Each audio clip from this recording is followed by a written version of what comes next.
97.3 Citi FM. Relevant radio, always. Hello, it's time to do a wrap of the top stories of the week again. And where is the best channel to get this done? Citi TV. And this program is Politicos. My name is Umaru Sanda Amadu. This week, a number of issues. President Mahama has done what looks like a hasty retreat when he announced to us in February that he was going to put money in our pocket should he win the elections in November. He's now saying that he cannot go into individual homes and individual pockets and put money in their pockets. What does that even mean for him to say that? Does it mean he has changed his mind, semantics, or he's just playing political gimmicks? Also in the courts this week, the People's National Convention applied wanting to be a party to an ongoing case by Abu Ramadan, its former national youth organizer.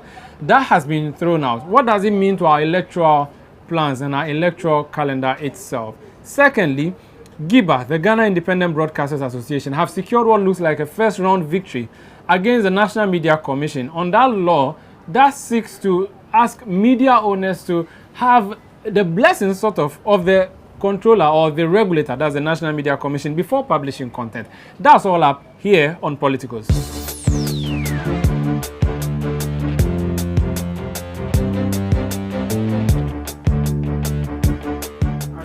So this week, the president was in the Volta region. It's part of what he calls the accounting to the people tour. He's already gone to the Western region.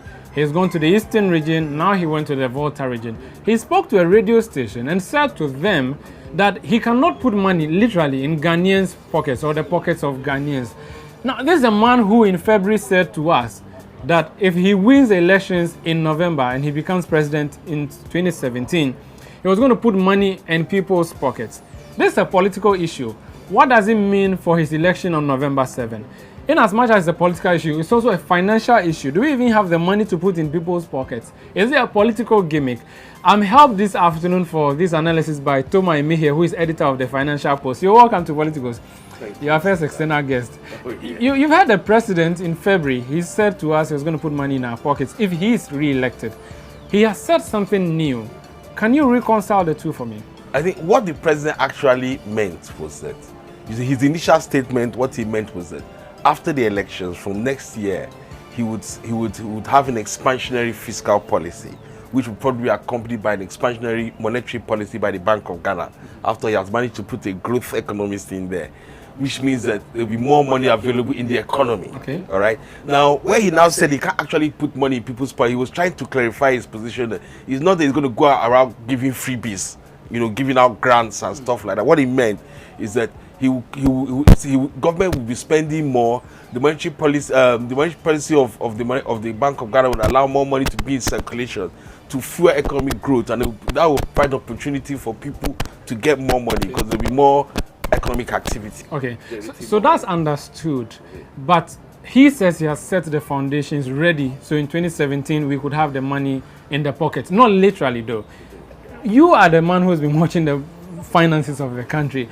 Do we look like we have a well-cemented foundation? That was just a campaign gimmick.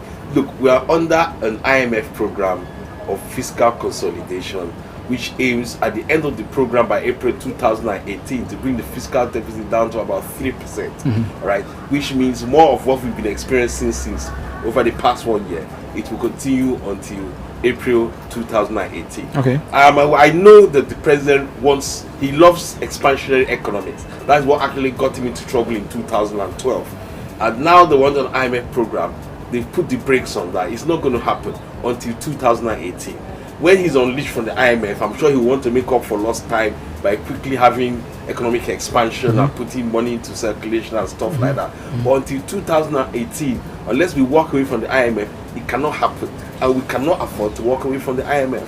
And this is regardless of who emerges victor in November. Exactly. The country is bound to the IMF. We are bound to the IMF. Are there any punishments, for want of a better word, if we should walk away from the IMF? The punishment will be that you lose your credibility in the international community, and we need external financing.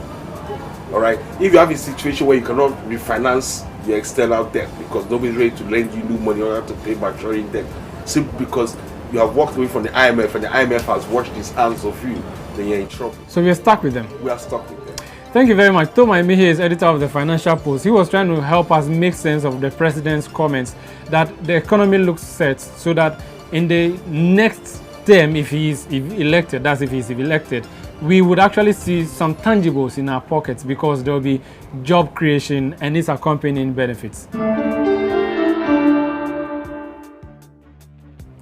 A lot of interesting issues happen in the Supreme Court this week. Let's take it one after the other. The first one is the People's National Convention, that party with Eyekube as its motto. Now, they were applying to be a party to a case brought against the Electoral Commission by the party's former youth organizer, Abu Ramadan. They have been thrown out. Fred Djabanor is a man who was in court. Fred, first of all, why is the PNC interested in this case?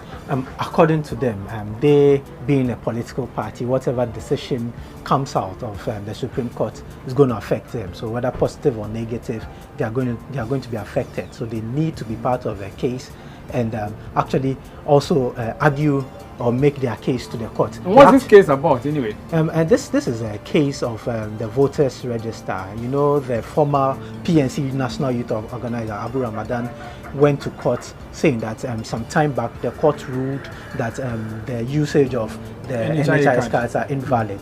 According to Abu Ramadan, because of this, he wants the court to declare the current voters register as null and void. Because there are people on that register who already registered using the NHIS card in 2012 and previously. Exactly, okay. Or cause a validation of this particular register. So that's the substantive suit the court is supposed to be looking at. And the PNC said they are an interested party in whatever the outcome is going to be. So they want to join the case and they've been thrown away. They applied as third applicants in this particular case, third plaintiffs in this particular case, just wanting to be part of the case and make their issues known to them. Did the panel of judges say why they decided to throw away the application?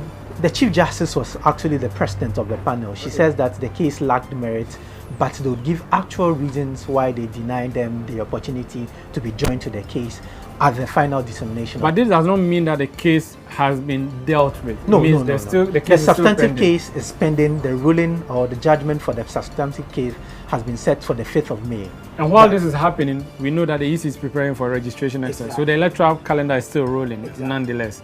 I see, very well. But still in the court, the Ghana Independent Broadcasters Association, they were also in court. Now they are suing the National Media Commission over that case that media owners are supposed to go seek literally the blessings of the NMC, that's a regulator, before publishing content. Yes. This also came up in court this week.